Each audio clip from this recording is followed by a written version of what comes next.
Lauren Brooks had never been told no. As the chief executive of a technology empire worth hundreds of millions of dollars, she had grown used to a particular kind of world. One where every door opened before she even reached for the handle, where every smile was calculated, and where every kindness she offered was met with gratitude bordering on worship.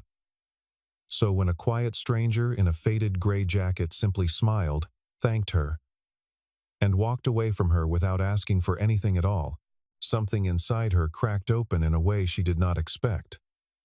He did not ask for a job. He did not ask for a favor. He did not even ask for her name. He simply declined her generosity with a calm, unshaken politeness that left her standing alone, stunned, in the middle of a crowded community fair, wounded in a way she could not quite explain. And far too curious to let it go, Lauren made a decision that would change the course of her life. She decided to find out exactly who Jackson Reed really was. Lauren Brooks was 32 years old, and by every external measure, she was a woman who had already won. She ran Brooks Dynamics, a technology company she had built from a cramped two-bedroom apartment into a glass tower overlooking the heart of Manhattan. Her name appeared on the covers of business magazines so often that she had stopped reading the articles attached to her own photograph. She lived in a penthouse with views that strangers paid money just to glimpse from rooftop bars across the river, and she drove a car that cost more than most people's homes. From the outside, her life looked like a fairy tale, written by someone who believed money could buy peace. But peace was the one thing Lauren had never managed to acquire, no matter how large her bank account grew. She had started the company at 23, fresh out of business school, with nothing but a modest inheritance from her grandmother and an idea she believed in more than she believed in almost anything else. The early years had been brutal in ways the magazine profiles never captured. Nights spent sleeping on an office couch because going home felt like wasted time. Investors who dismissed her in meetings until the numbers forced them to reconsider. Competitors who assumed a young woman running a technology startup would fold within the first 18 months. She had proven every one of them wrong, slowly and then all at once, until Brooks Dynamics became a name that commanded respect in boardrooms across the country. The cost of that climb, though, had been steep, paid in increments so small at the time that she barely noticed the toll until she looked up one day and realized she was 32 and entirely alone. The truth, the one she rarely admitted even to herself, was that success had made her profoundly lonely. Men who approached her rarely seemed interested in her laugh or her opinions on books. They were interested in her company's quarterly earnings, in the doors she could open, in the photographs they could take beside her for their own social currency. Her employees, brilliant as many of them were, had learned to read her moods before speaking, agreeing with her instinctively rather than honestly. Because disagreeing with the boss rarely advanced a career, even her closest friends had begun, almost imperceptibly, to treat her less like a person and more like an institution, a symbol of what hard work and ruthless ambition could produce. Lauren had built an empire, and somewhere along the way, she had become a stranger to ordinary affection. There had been relationships, of course, scattered across the years like brief detours from an otherwise singular path. A venture capitalist who had courted her for nearly a year before she discovered he was simultaneously pitching her competitors using information he had gathered during their private conversations. A charming architect who had seemed genuinely interested in her until a magazine article revealed the size of her company's most recent funding round, after which his attention had sharpened into something closer to calculation. She had stopped counting. Eventually, how many times she had caught herself wondering whether a person's interest in her existed independently of her net worth. And she had stopped, somewhere along the way, expecting the answer to be yes. It was on an unremarkable Saturday afternoon that everything began to shift. Lauren had promised her mother weeks earlier that she would take her to the autumn community fair in a quiet corner of Brooklyn, a modest gathering of local vendors, school fundraisers, and families wandering between food stalls under strings of paper lanterns. She had nearly canceled twice that week, buried beneath board meetings and contract negotiations. But her mother's gentle insistence had won out, and so Lauren found herself walking through rows of homemade jam stands and face-painting booths in a coat that cost more than the entire fair's proceeds combined. It was there, beside a modest table covered in mismatched plates of cookies and cupcakes, that she first noticed him. A man, perhaps in his mid-30s, dressed in a simple flannel shirt and worn jeans, crouched beside a small girl who could not have been older than 8, helping her rearrange a hand-painted sign that read, "Bake sale for the school library." He was not trying to sell anything to Lauren. He was not trying to sell anything to anyone. Not really. He was simply present, fully and completely, in the way few adults seemed capable of being present with children anymore. He laughed at something his daughter said. An easy, unguarded laugh. And adjusted her crooked ponytail with a tenderness that made something in Lauren's chest tighten unexpectedly. His name, though she did not know it yet, was Jackson Reed. And he was the first man in longer than she could remember who appeared to want absolutely nothing from her.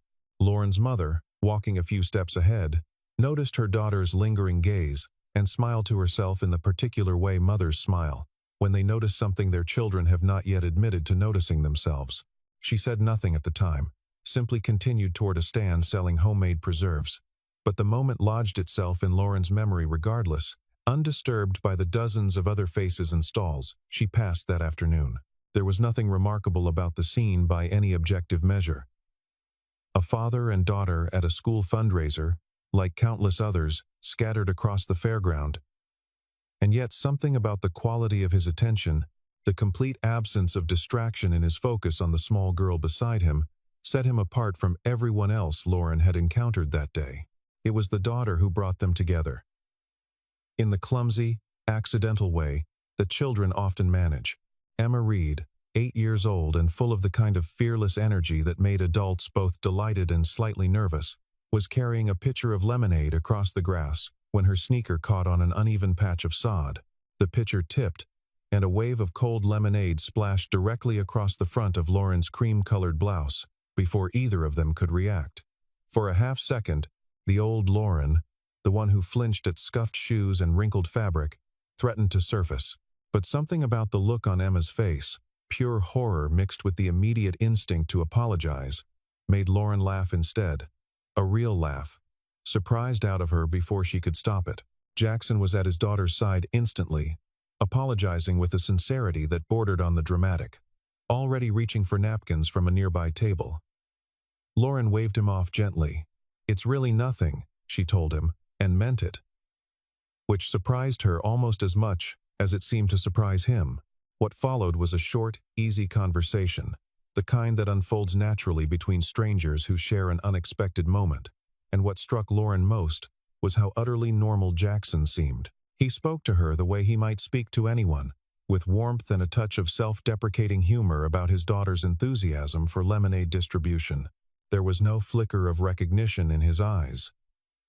No subtle change in posture that so often happened when people realized exactly who she was. He simply saw a woman with a lemonade-stained blouse and treated her like a person having an ordinary afternoon. Lauren felt something she had not felt in longer than she cared to admit, a kind of weightless comfort, the absence of performance. She did not have to manage his expectations or soften her intelligence to make him comfortable. She did not have to wonder what he wanted from the conversation, because it became clear within minutes that he wanted nothing beyond simple courtesy. It was a small thing, and yet it felt enormous, like discovering a window in a room she had assumed was sealed shut. The moment shattered, briefly, when a woman nearby recognized Lauren from a magazine cover and approached with the particular brand of enthusiasm reserved for minor celebrity sightings, gushing about Brooks Dynamics and asking for a photograph before Lauren had even finished her sentence. Lauren handled it with practiced grace, the smile that did not quite reach her eyes, the polite redirection she had perfected over a decade of public life. What caught her attention afterward was Jackson's reaction, or rather, his lack of one. He did not suddenly straighten his posture or adjust his tone. He did not ask the obvious follow-up questions about her company or her fortune. He simply waited patiently with Emma until the moment passed, and then resumed their conversation exactly where it had left off, as though nothing remarkable had occurred at all. That, more than anything else, was what stayed with Lauren long after she returned to her penthouse that evening. Not his quiet charm, Not his easy laughter with his daughter, but the simple fact that her wealth and status had registered to him as nothing more than background noise. She found herself thinking about him over the following days with an intensity that unsettled her, replaying the conversation, wondering about the quiet life he seemed to lead, and eventually deciding, against every instinct that told her to let it go, that she needed to see him again. Lauren arranged the second meeting carefully, though she told herself it was coincidence. She learned through the charity organization that had sponsored the school fundraiser that Jackson volunteered there regularly, teaching basic science and engineering concepts to children from underfunded schools on weekday afternoons. She discovered, through a few careful inquiries, that he lived in a modest house on a quiet street in the outer boroughs, the kind of home with a small front porch and a yard just large enough for a swing set. Everything she learned painted a picture of a man living simply, perhaps even struggling, and Lauren, drawing on assumptions shaped by a lifetime in the world of finance, concluded that Jackson Reed was likely a man in need of help. She found him again at the community center, sleeves rolled up, demonstrating a simple circuit board to a cluster of wide-eyed children, Emma sitting proudly in the front row as though her father were performing magic rather than basic electronics. Lauren waited until the session ended before approaching him. And this time she came prepared with a proposal rather than mere curiosity. She offered him a position at Brooks Dynamics, a senior management role overseeing a new technology initiative, with a salary that would have made most professionals in the city weep with gratitude, full benefits, relocation assistance, and a signing bonus that exceeded what some people earned in 5 years of honest work. She had rehearsed the pitch on the drive over, the same confident, persuasive cadence she used in boardrooms when courting talented engineers away from competing firms, complete with projected equity growth and a description of the corner office that would be his within the first year if his performance matched his resume. She had even brought a printed folder, glossy and professionally bound, outlining the compensation package in detail, the kind of presentation that had never once failed to impress a candidate during her decade of executive recruiting. She handed it to him with the easy confidence of someone certain of the outcome. Jackson listened to the entire offer without interruption, his expression polite and attentive, the kind of attention a person gives when they are genuinely considering someone's words rather than simply waiting for their turn to speak. When she finished, he smiled, a warm, unhurried smile that carried no trace of offense or excitement, and said something that would echo in Lauren's mind for weeks afterward. "Thank you, truly," he told her. "But I'm quite content with the life I have right now." Lauren stood there for a long moment, genuinely uncertain how to respond, because nothing in her experience had prepared her for this particular kind of rejection. She had been turned down before, occasionally, by investors skeptical of early ventures or by competitors unwilling to negotiate, but never by someone declining an opportunity that, by every conventional measure, should have been irresistible. There was no negotiation in his voice, no attempt to extract a better offer, no flicker of hesitation suggesting he might reconsider with the right incentive. He simply meant what he said, completely and without complication. What struck her most was that his refusal carried no arrogance whatsoever. He did not seem to be making a point or proving anything to her. He thanked her again, gathered Emma's small backpack from beside the folding chairs, took his daughter's hand, and walked toward the parking lot with the same unhurried calm he had carried throughout their entire conversation. Lauren remained standing near the entrance of the community center, watching the two of them grow smaller in the distance, feeling something she had not experienced in longer than she could remember, the quiet, unfamiliar sting of being genuinely unneeded. It was not wounded pride exactly, though pride certainly played some part in it. It was something closer to confusion, the disorientation of meeting someone whose life seemed to function perfectly well without anything she had to offer. Every relationship in her adult life had been built, in some fashion, on exchange, on what she could provide and what others wanted in return. Jackson Reed had broken that pattern entirely, and Lauren found that she could not simply walk away from the puzzle he presented. That night, unable to concentrate on the reports waiting on her desk, Lauren called her executive assistant and made a request that surprised even herself. "Find out everything you can about a man named Jackson Reed," she said, and then added, almost as an afterthought. Quietly, please. She told herself it was simple due diligence, the kind of background research any cautious businesswoman might conduct before considering a partnership. She knew, somewhere beneath the rationalization, that her motivations ran considerably deeper than professional caution. The initial findings, delivered 2 days later, told her almost nothing. Jackson Reed maintained no social media presence beyond a long dormant account with a handful of photographs of Emma as a toddler. There were no interviews, no public statements, no carefully curated online persona of the kind nearly everyone in Lauren's professional circle cultivated. It was, in its own way, more unusual than if they had found a scandal, because in a world where visibility had become currency, a man who had simply chosen invisibility seemed almost suspicious in his ordinariness. It was her research team's second pass through public records that uncovered the first genuine surprise. Jackson Reed had graduated from the Massachusetts Institute of Technology with a degree in computer engineering, finishing near the top of his class, a fact buried in an old university newsletter that had somehow survived years of digital archiving. Lauren read the brief mention 3 times, trying to reconcile the image of the man teaching basic circuits to elementary school children with someone who had once been among the most promising engineering students of his generation. The deeper revelation arrived a week later, when her team traced an old patent filing connected to his name. Jackson had founded a technology startup more than a decade earlier, a company specializing in early artificial intelligence applications, and that company had been acquired by a much larger corporation in a deal whose details had been quietly sealed under non-disclosure agreements.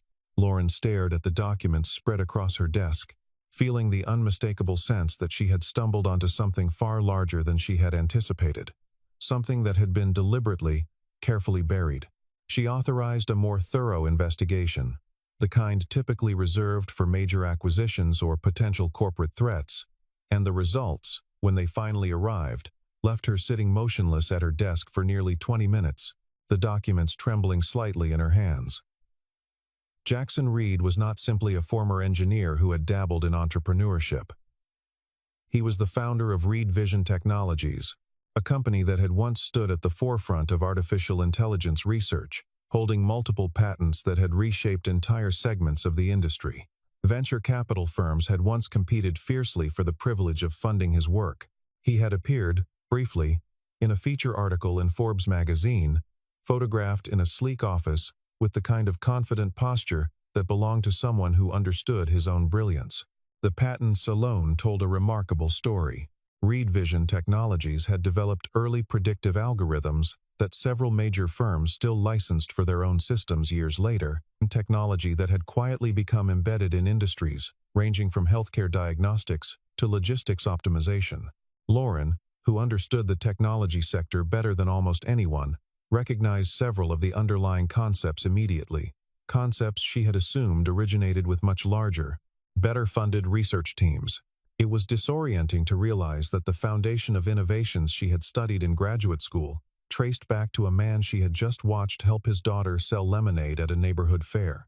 The most staggering detail emerged from a financial filing dated exactly 10 years earlier. Jackson had sold Reed Vision Technologies to a major conglomerate for a sum that placed him, however briefly, among the wealthiest entrepreneurs of his generation, a fortune that dwarfed even Lauren's considerable assets. She read the number twice, certain there had been some error in the documentation, before accepting that it was, in fact, accurate. A man worth hundreds of millions of dollars had spent the past several years teaching circuit boards to school children in a borrowed community center and living in a modest house with a small front porch. The question that consumed Lauren in the days that followed was not how Jackson had earned his fortune, but why he had so thoroughly abandoned the life it could have purchased. Money on that scale bought penthouses and private jets, board seats and public influence, the very things Lauren herself had spent her entire adult life accumulating and defending. Yet Jackson had walked away from all of it, retreating into an existence so quiet and unassuming that even a thorough investigation had nearly missed him entirely. There was a story buried somewhere in that decision, and Lauren found she could not rest until she understood what it was. The answer, when it finally surfaced, arrived not through financial records, But through an old obituary, her research team uncovered almost by accident, filed in a small local newspaper archive that rarely appeared in standard searches. Jackson Reed had married his college sweetheart, a woman named Sarah Mitchell, shortly after graduating from MIT, and for several years their story had unfolded exactly as such stories were supposed to, a young couple building a life together, his career ascending rapidly as his company gained recognition, her own work as an elementary school teacher, grounding their lives in something simpler and more enduring than venture capital valuations. Then, roughly 2 years after Emma was born, Sarah had been diagnosed with an aggressive form of cancer. Lauren found herself reading through medical foundation records and charitable donation receipts, piecing together a timeline that painted a portrait of devastating consistency. Experimental treatments pursued across multiple states, specialists consulted at considerable expense, and through it all, board meeting absences and delegated responsibilities that, according to industry commentary from that period, had begun to concern Reed Vision Technologies investors considerably. There was a particular document, a handwritten note scanned and attached to an old hospital billing record that Lauren's research team had somehow obtained, in which a nurse had written a brief observation about a husband who never left the room during chemotherapy sessions, who brought his daughter's drawings to tape on the hospital walls, so his wife would have something other than sterile white tile to look at during the long hours of treatment. It was a small, unremarkable detail in the grand scope of the investigation, and yet it was the piece that finally broke through Lauren's composure entirely, sitting alone in her office long after her staff had gone home. Jackson had spent nearly 3 years dividing himself between his company and his wife's bedside, according to a handful of sympathetic mentions buried in old industry newsletters discussing the company's leadership transitions. Sarah passed away when Emma was barely 5 years old, and the funeral notice, brief and unadorned, simply stated that she was survived by her husband, Jackson, and her daughter, Emma, requesting donations to pediatric cancer research, in lieu of flowers. What happened next, Lauren discovered through the financial filings she had originally found so puzzling, was that within 18 months of his wife's death, Jackson had sold Reed Vision Technologies entirely, liquidated the vast majority of his personal investments, and essentially disappeared from the professional landscape he had once dominated. He had not vanished out of failure or disgrace. He had walked away deliberately, methodically, choosing to step out of the spotlight at the exact moment when most people in his position would have leveraged their grief into philanthropic visibility or continued building their empire as a tribute to what they had lost. The reason? Lauren came to understand through a single line buried in an old interview transcript with a local newspaper that had apparently sought him out shortly after the sale, that he had largely declined to answer in any detail, was almost painfully simple. Jackson had said that he wanted his daughter to have a childhood that belonged entirely to her, untouched by board meetings, investor calls, or the relentless demands of running a company that had already cost him so much of his marriage. He wanted to be present for every school recital and scraped knee, every bedtime story, and ordinary Tuesday afternoon, in a way his previous life had never permitted. Lauren sat alone in her office that evening, the documents scattered across her desk, and found herself crying in a way she had not allowed herself to cry in years. It was not sadness alone that moved her, though Jackson's loss was undeniably tragic. It was something closer to recognition. The dawning understanding that the quiet, unassuming man who had declined her job offer without a second thought had once possessed everything she currently chased so relentlessly, and had chosen, with full clarity and intention, to give nearly all of it away in exchange for something far more fragile and far more precious. For the first time since their initial encounter, Lauren began to understand that Jackson's refusal had never been about pride or suspicion, or even indifference toward her specifically. It had been the natural response of a man who had already lived through the version of success she was offering him, who had weighed its true cost against what truly mattered, and had made his choice with a clarity she was only beginning to glimpse for herself. Lauren returned to the community center the following week. Though this time she came without an offer, without an agenda, and without the polished confidence she typically carried into every interaction. She came simply as a woman who wanted to understand a man whose story had unexpectedly rearranged something inside her own chest.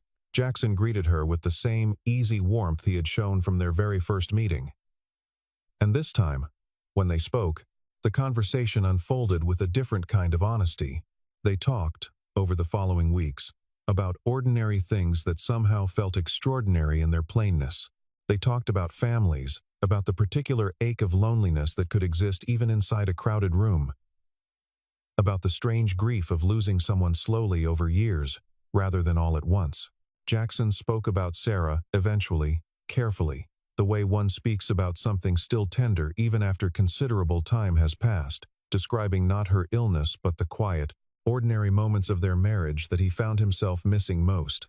Her laugh at his terrible jokes, the way she organized bookshelves by color, rather than author, the rhythm of an entirely unremarkable Sunday morning that he would have given anything to live through one more time. Lauren found herself opening up in return, in ways that surprised her, telling him about her father's death and the dinner she had canceled, about the strange exhaustion of being admired by people who did not actually know her, about the particular loneliness of walking into a room full of people and realizing that not one of them would notice if she simply disappeared into the crowd and never came back. Jackson listened the way he seemed to do everything, without rushing toward advice or comparison, simply absorbing what she shared, with a quiet attentiveness that made her feel, for perhaps the first time in years, genuinely heard, rather than merely observed.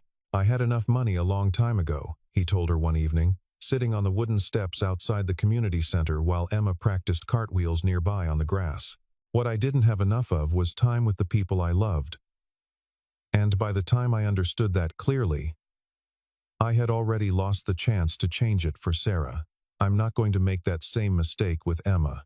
The words settled into Lauren with a weight she had not anticipated, striking something she had spent years carefully avoiding examining too closely. She thought of her own father, who had built his modest business through decades of relentless work, who had taught her everything she knew about ambition and discipline, and who had died of a sudden heart attack at 58, 3 days after Lauren had canceled their dinner plans to close an important deal. She thought of all the dinners she had canceled since then, all the relationships quietly allowed to wither under the weight of professional obligations, and she found herself, for the first time in longer than she could remember, genuinely questioning what exactly she was building her entire life toward.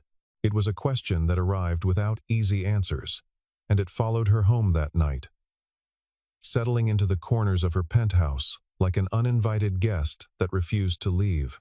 The friendship that developed between Lauren and Emma emerged gradually, almost without either of them fully noticing it happening. It began with small things.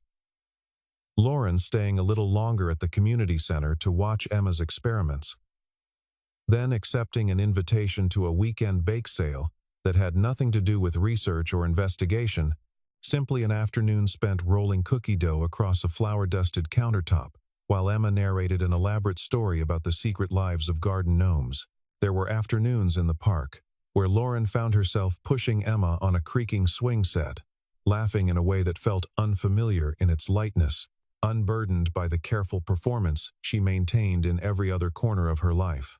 There were evenings spent reading picture books aloud on Jackson's modest living room sofa, Emma curled between them, with the easy trust of a child who had decided, somewhere along the way, that Lauren belonged in this particular configuration of her world. There was a school art fair, where Lauren stood beside Jackson, admiring a slightly crooked clay sculpture Emma had proudly identified as a representation of their entire family, the three of them included without hesitation or explanation. There was an afternoon when Emma fell from her bicycle and scraped both knees badly enough to need cleaning and bandages. And it was Lauren, not Jackson, who happened to be closest, kneeling on the sidewalk dabbing at the wound with a steadiness she did not know she possessed, murmuring reassurances while Emma sniffled bravely and insisted she was fine even as tears slid down her cheeks. Jackson arrived moments later, breathless from running, and stopped short at the sight of Lauren already handling the situation with such natural ease, something shifting visibly behind his eyes as he watched her. There was a rainy Tuesday when school let out early, and no one could reach Jackson in time, and the school called Lauren instead, her name apparently having been added to the emergency contact list without anyone formally discussing it, and she left a board meeting without hesitation to pick up a giggling, soaked Emma from the front steps of an elementary school in Queens. It was during one of these quiet evenings, while Jackson was in the kitchen preparing dinner, that Emma asked a question with the particular directness that only children seem capable of delivering without cruelty. "Do you usually eat dinner by yourself?" she asked, looking up from the picture book spread across her lap. Lauren found herself momentarily unable to answer, surprised by how precisely the question identified a truth she had spent years avoiding examining too closely. "Sometimes," she admitted finally, "yes." Emma nodded with the serious consideration children often bring to matters adults assume are too complicated for them to understand. "My dad used to eat dinner by himself a lot too, after Mom died," she said, her voice carrying the casual honesty of someone simply stating a fact rather than offering sympathy. "He was really sad for a long time, but he's not as sad anymore. I think it's because of you, actually." Lauren sat with that statement long after the evening had ended, long after she had returned to her penthouse and stood at the window overlooking a city that had once felt entirely sufficient on its own. She understood, with a clarity that arrived all at once rather than gradually, that she and Jackson had each been quietly carrying their own particular emptiness, shaped by entirely different losses but oddly similar in their isolating effect. He had lost a wife and retreated into a smaller, safer life built around his daughter. She had built an empire so vast and demanding that it had crowded out the space where genuine intimacy might otherwise have grown. They had found each other, almost by accident, in the process of each trying to fill a different kind of absence. It was around this time that Lauren faced the most significant professional decision of her career. An opportunity that, under different circumstances, she would have accepted without a moment's hesitation. A major technology consortium based in California had approached Brooks Dynamics with an acquisition and partnership proposal worth billions of dollars, an arrangement that would have cemented her company's position at the absolute pinnacle of the industry. The terms, however, required her direct, sustained presence on the West Coast for a minimum of several years, overseeing the integration personally rather than delegating the work to subordinates. Her board of directors had been thrilled when the offer first arrived, several members openly celebrating, in a way Lauren had not seen in years, talking already about expanded headquarters and an even larger market presence. Her closest advisors urged her to accept quickly, before the consortium reconsidered or a rival company intervened with a competing offer. Everyone around her seemed to view the decision as obvious, a foregone conclusion requiring nothing more than a signature and a moving truck. It was the kind of opportunity Lauren had spent her entire career working toward, the culmination of every late night and sacrificed weekend that had brought her this far. And yet, for the first time in her professional life, the prospect filled her with something closer to dread than excitement. She thought of Emma's crooked clay sculpture sitting on Jackson's mantel. She thought of quiet dinners and bedtime stories, and the particular comfort of being known by people who wanted nothing from her beyond her presence. The decision, which should have been straightforward, had become unexpectedly complicated by the simple fact that her heart no longer aligned entirely with her ambition. She spent nearly 2 weeks turning the offer over in her mind, drafting pros and cons lists late at night that she eventually threw away, because the things weighing heaviest on the side of staying could not be reduced to bullet points. She thought about the version of herself who had once measured every decision purely by its return on investment. And she wondered, almost with surprise, when exactly that calculation had stopped feeling sufficient on its own. She brought the dilemma to Jackson one evening, after Emma had gone to bed, sitting across from him at his small kitchen table with a cup of tea growing cold between her hands. She explained the offer in full detail, the financial magnitude, the professional prestige, and the considerable personal cost it would demand. She waited, somewhat nervously, for some indication of what he hoped she would decide, some subtle pressure toward staying that would confirm what she increasingly suspected was developing between them. Jackson listened with the same patient attention he brought to every conversation, and when she finished, he reached across the table and took her hand, his expression calm and entirely without manipulation. "If you decide to go," he told her quietly, I'll support that decision completely, and I'll be proud of you for building something remarkable. If you decide to stay, I'll be grateful, and I'll cherish whatever time we get to share. But this has to be your choice, Lauren, made for your own reasons, not because of what you think I want or what you think Emma wants. I learned the hard way that I can't make someone else's choices for them, not even out of love. Lauren felt something inside her chest loosen at those words, a release she had not realized she had been bracing against. Every significant relationship in her adult life had carried, in some form, an unspoken expectation, a quiet pressure to perform or sacrifice or accommodate. Jackson offered none of that. He offered only honesty and the unwavering assurance that whatever she chose, she would not lose his respect or his affection. It was, she realized slowly, the first time in longer than she could remember that someone had loved her without attempting to possess or direct the shape of her life. The decision, when it finally arrived, came not from external pressure, but from a quiet evening spent on Jackson's back porch, watching Emma chase fireflies across the darkening yard, while Jackson sat beside her, saying nothing at all, simply present in a way that required no words. Lauren declined the California offer the following morning, delivering the news to her board with a calm certainty that surprised even her closest advisors, who had expected resistance, or at least visible reluctance. It was not, she explained carefully in the board meeting that followed, a retreat from ambition or a diminishment of her commitment to the company's growth. It was, instead, a recalibration, a decision to build success on terms that did not require sacrificing everything else that gave her life meaning.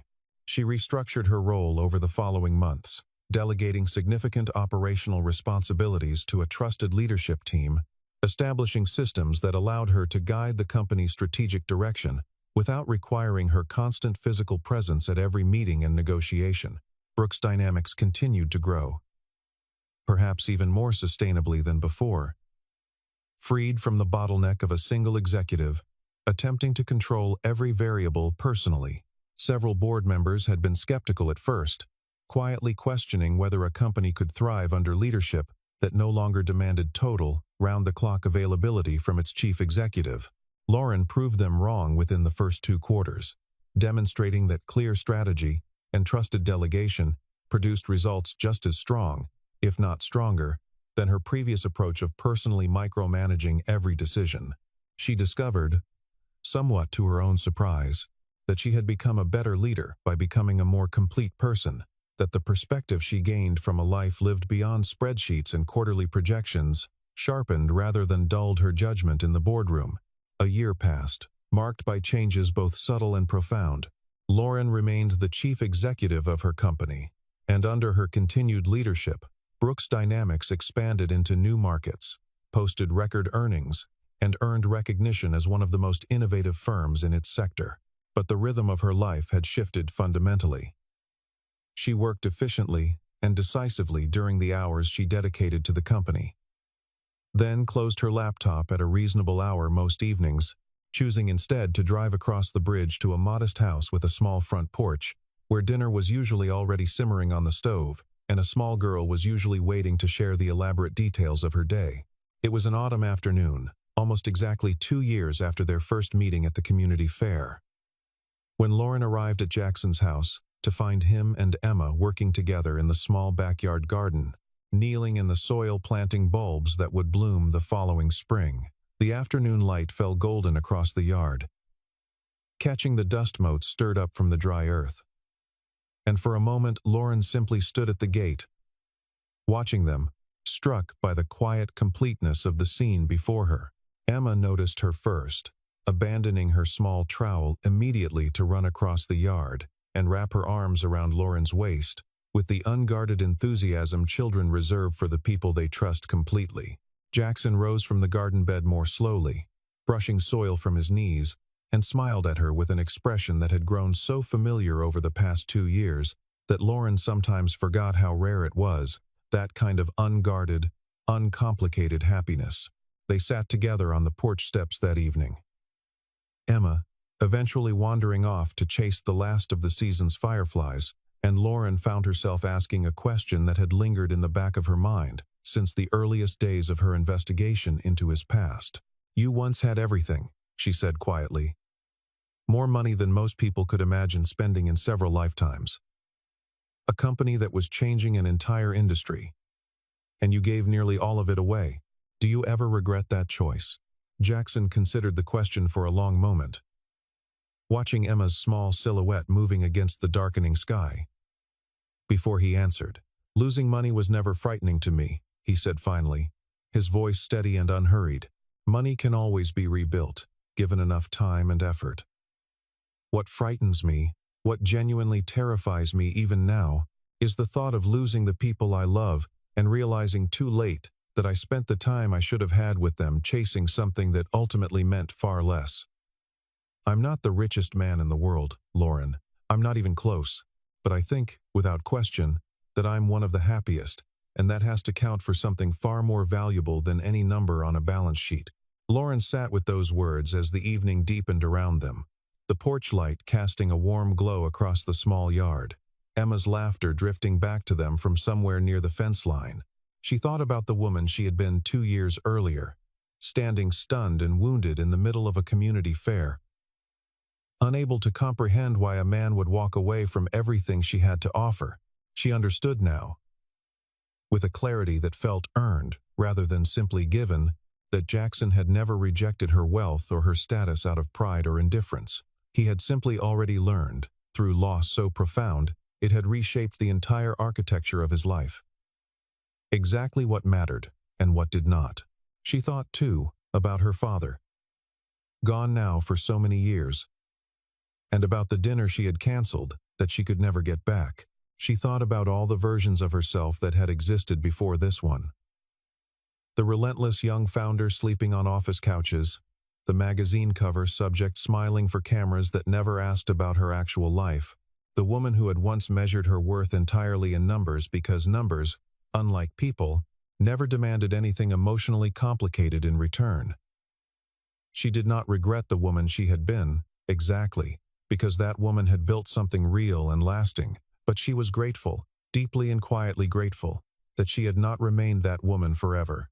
The man who had once stunned her by refusing everything she offered had, in the end, given her something far more valuable than any job or partnership ever could have. He had shown her, through the quiet consistency of his daily choices, that genuine wealth had very little to do with the numbers in a bank account, and everything to do with the people who waited for you at the end of an ordinary day, the small hands that reached for yours without calculation, and the rare, unguarded comfort of being loved by someone who wanted nothing from you beyond your honest presence. Lauren Brooks had built an empire chasing the belief that success meant accumulation, that a life well lived was measured in achievements and acquisitions, in headlines and valuations. It had taken a quiet engineer turned school teacher, a man who had already lost and rebuilt everything once, to teach her that the truest measure of a life was something far simpler, far harder to quantify, and infinitely more difficult to acquire than any fortune she had ever built. It was found, instead, in evenings spent on a small porch, in a child's unguarded laughter drifting across a darkening yard, and in the quiet, steady presence of people who loved you not for what you could provide, but simply for who you were when everything else had been stripped away.